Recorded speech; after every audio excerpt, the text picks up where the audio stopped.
Winnie-the-Pooh by A. Milne. Introduction.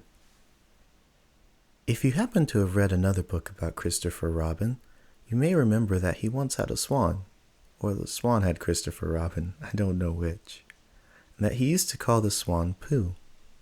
That was a long time ago, and when we said goodbye, we took the name with us, as we didn't think the swan would want it anymore. Well, when Edward Bear said that he would like an exciting name all to himself, Christopher Robin said at once, without stopping to think, that he was Winnie-the-Pooh. And he was. So as I've explained the Pooh part, I will now explain the rest of it. You can't be in London for long without going to the zoo. There's some people who begin the zoo at the beginning called way in, and walk as quickly as they can past every cage until they get to the one called way out.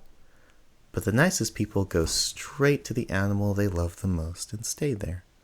So when Christopher Robin goes to the zoo, he goes to where the polar bears are, and he whispers something to the third keeper from the left, and the doors are unlocked, and we wander through dark passages and up steep stairs until at last we come to the special cage, and the cage is open, and out trots something brown and furry, and with a happy cry of, "Oh, bear!" Christopher Robin rushes into his arms. Now this bear's name is Winnie, which shows what a good name for bears it is. But the funny thing is that we can't remember whether Winnie is called after Pooh or Pooh after Winnie. We did know once, but we have forgotten.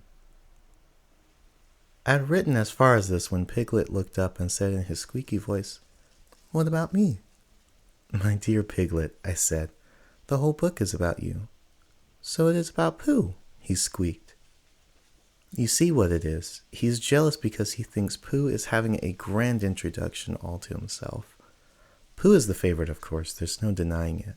But Piglet comes in for a good many things which Pooh misses, because you can't take Pooh to school without everybody knowing it.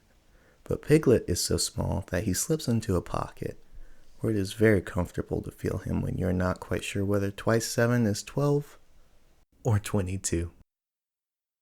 Sometimes he slips out and has a good look in the ink pot, and in this way he has got more education than Pooh, but Pooh doesn't mind. Some have brains, and some haven't, he says, and there it is.